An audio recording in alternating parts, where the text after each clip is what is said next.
नमस्कार दोस्तों, स्वागत है आपका मिस्ट्री फ्लिक्स हिंदी में। आज हम लेकर आए हैं एक ऐसी साइंस फिक्शन फिल्म जो ना सिर्फ इंसानियत के भविष्य पर सवाल उठाती है, बल्कि एक बेटे और पिता के रिश्ते को एक नए नजरिए से दिखाती है। आज की फिल्म है 2067। स्पॉयलर्स अहेड, तो ध्यान से सुनिए क्योंकि कहानी में है टाइम ट्रैवल, इमोशंस और एक कड़वा सच। कहानी की शुरुआत होती है साल 2067 से। दुनिया जल चुकी है। क्लाइमेट चेंज और न्यूक्लियर वॉर ने पृथ्वी को लगभग बर्बाद कर दिया है। इंसान अब शुद्ध ऑक्सीजन के लिए तरस रहे हैं। एकमात्र बचा हुआ शहर है ऑस्ट्रेलिया का एक हिस्सा, जहां एक कंपनी क्रॉनिकॉर्प की बनाई सिंथेटिक ऑक्सीजन की बदौलत लोग जिंदा हैं। लेकिन इस नकली ऑक्सीजन का भी एक साइड इफेक्ट है, एक लाइलाज बीमारी जिसका नाम है द सिकनेस। इस बीमारी से दुनिया की 99% आबादी खत्म हो चुकी है। जो बचे हैं वो भी गिनती के दिन जी रहे हैं, यानी अब हवा में भी दम नहीं रहा। यहां मिलते हैं हमें ईथन वाइट, एक सिंपल मजदूर जो अपनी बीवी ज़ैंथे की जिंदगी बचाने के लिए दिन रात मेहनत करता है।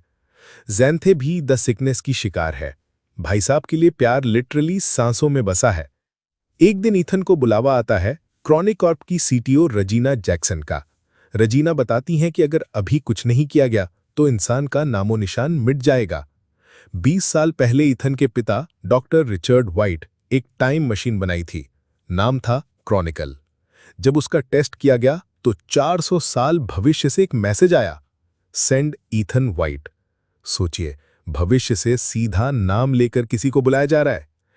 व्हाट्सएप नहीं, टाइम मशीन से कॉल आया है भाई। रजीना चाहती हैं कि ईथन उस टाइम मशीन में जाकर 2474 में पहुंचे और क्योर लाकर इंसानियत को बचाए। ईथन पहले इनकार करता है। उसे अपने पिता से नफरत है, जिसने उसे और उसकी मां को छोड़ दिया था। वो मानता है कि यह सब एक धोखा है।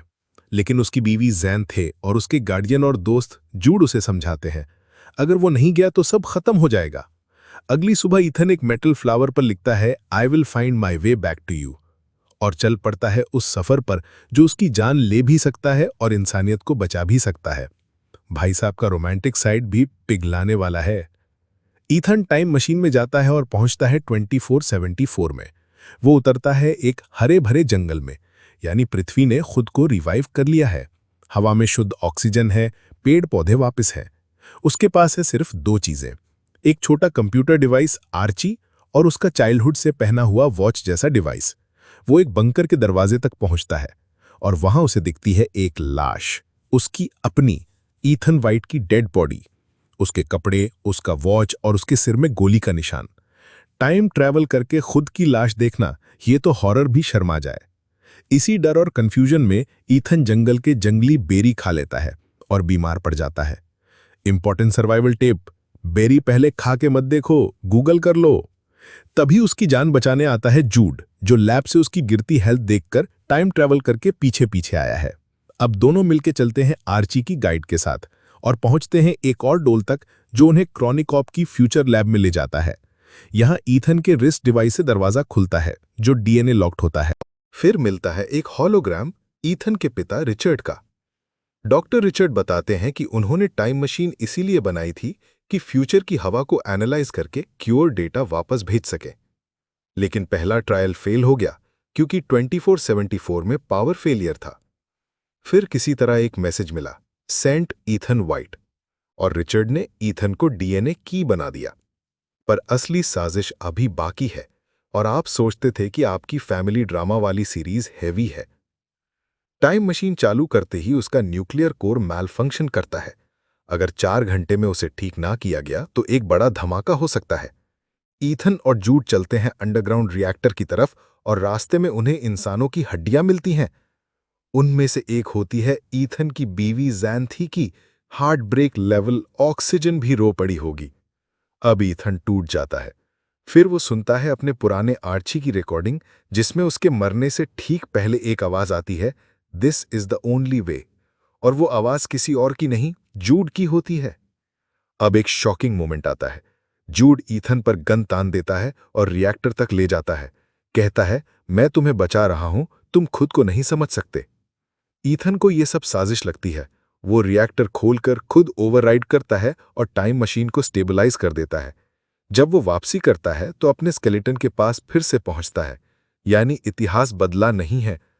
अब वो जूड को एक कमरे में बंद कर देता है और अपने पिता की आखिरी लॉग वीडियो चलाता है। अब खुलती है असली साजिश। रेजिना जैक्सन कभी इंसानियत बचाना ही नहीं चाहती थी, वो तो सिर्फ कुछ अमीरों को लेकर फ्यूचर में भाग जाना चाहती थी।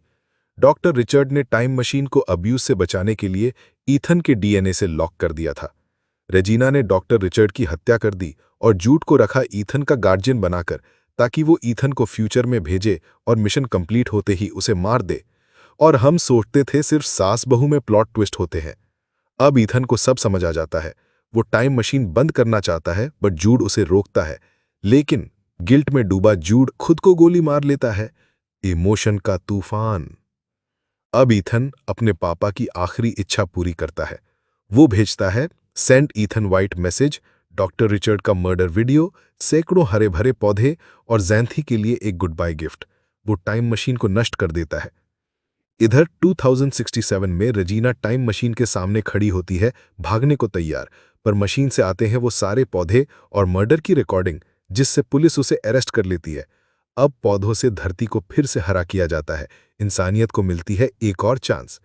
जैंथी को ईथन का भेजा फूल मिलता है और उसकी आंखों में आंसू होते हैं, पर मुस्कान की। फ्यूचर में ईथन अकेला है, पर अब जब वो फिर से स्केलेटन वाली जगह जाता है, वहां उसकी बॉडी गायब होती है। फ्यूचर बदल चुका है और सामने दिखती है एक नई दुनिया, एक फ्यूचरिस्टिक इको फ्रेंडली सिटी, जहां शांति है, हरियाली है और शायद उम्मीद भी। अब अगर यहां कॉफी शॉप नहीं खुली तो क्या ही फ्यूचर। एक लड़का जो सिर्फ एक वर्कर था, अपने प्यार के लिए, अपने पिता के नाम के लिए और पूरी इंसानियत के लिए बना हीरो। ईथन वाइट ने अपने वादे को निभाया, I will find my way back to you. और वो वापस आया, पर खुद के लिए नहीं, बल्कि हमारे लिए। अगर ये कहानी आपको पसंद आई हो तो वीडियो को लाइक करें, सब्सक्राइब करें और नीचे कमेंट करें कि अगर आप फ्यूचर जा सकते तो क्या बदलते। धन्यवाद। मिलते हैं अगली कहानी में।